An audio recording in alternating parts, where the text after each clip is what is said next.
So about 11, 12 years ago, I was sitting in church and the pastor was talking all about generosity. Kind of like what we're doing right now at the gathering. Talking about money. And I was like 24, 25, so I didn't have a bunch. Let's be honest. Like I had a full-time job and I had an apartment where I was living, but I wouldn't call me rich. And so the pastor starts talking about what we're called to do with our money. How everything is a gift from God. And I'm thinking, well, maybe God should have given me a little bit bigger gift. I didn't have a whole lot to give, so why should I? It's the same thing I'd said when I was a teenager. Like I got an allowance every week, but it wasn't a lot. And so I kind of thought it was just for me. Duh. And he told this story that comes from the book of Matthew, chapter 25. And it's a story of a master who leaves town, and he has 3 servants, and he gives one servant 5 talents. Now we think of talent as like your skill or your ability. You know, like he's talented at basketball or she's talented at playing the flute. But that's not what Jesus was talking about.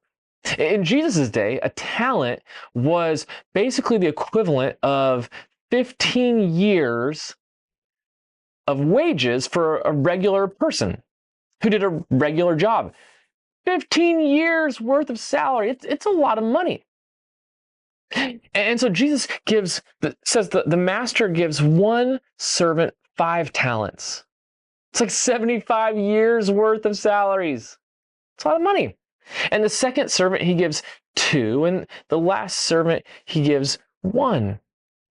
And then he leaves town, leaves him in charge of this money. And as the story goes, he eventually comes back, and the first person says, I took those 5 talents and I invested them and I put them to good use, and now I have 5 more, and I've turned 5 into 10. And the second servant comes and says, I took your 2 and I did the same thing, and I gained 2 more while you were gone, and now here's 4. I took care of what you left me. And the one who had 1 talent says to the master, I knew that you were going to be harsh.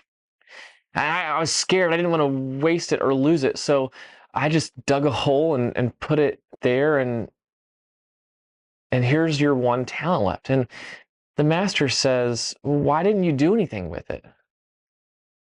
Why didn't you invest it? Why didn't you grow it? I gave you a gift to do something with it. And for the first time in my life, I started thinking about, well, why don't I think of the stuff that I have that way?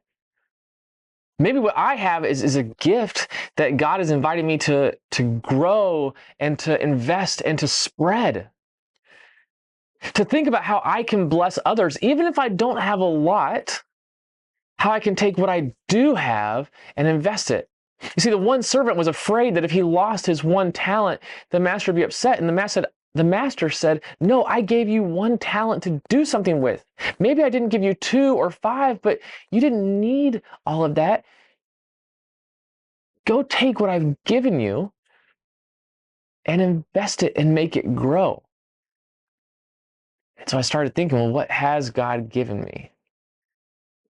Even if I wasn't a millionaire, God had given me so much. And so I started doing this thing. I called it a generosity slush fund. And I took the money I made at the church I was working at. In the Bible, it says that we're supposed to give 10% away. It's called a tithe. And so I said, well, what if I start doing this? What if I start just giving away 10% of what I make? And so I called it my slush fund. Now, I did the math and figured out here's what I make in a year, and here's what 10% of that would be. And every year I gave myself a challenge to just give it away. And it's become the most transformative and fun practice of my life. I still do it today. Hannah and I, we do that with our money. And it's so fun because here's what it does. Because we are now on the lookout for places to give money away. We're on the lookout for places to be a part of what God's doing in the world and invest in it. It's all kind of fun. Like when people ask, we just say, okay, what do you need? And then we get to check in on those things and see how they're going. Or when friends are struggling, we can just say, yeah, we'd love to help. What do you need? How can we help? And then we can be a part of the fun that God is doing in the world. You see, when Jesus told that story, it didn't matter if the servants had gotten 5 talents or 2 talents or 1 talent. The fact was they'd been given gifts to do something with. Friends, God has given you gifts. Maybe it's money, maybe it's abilities, maybe it's time. And the question is, what are you doing to invest it, to grow it, and to bless other people with it?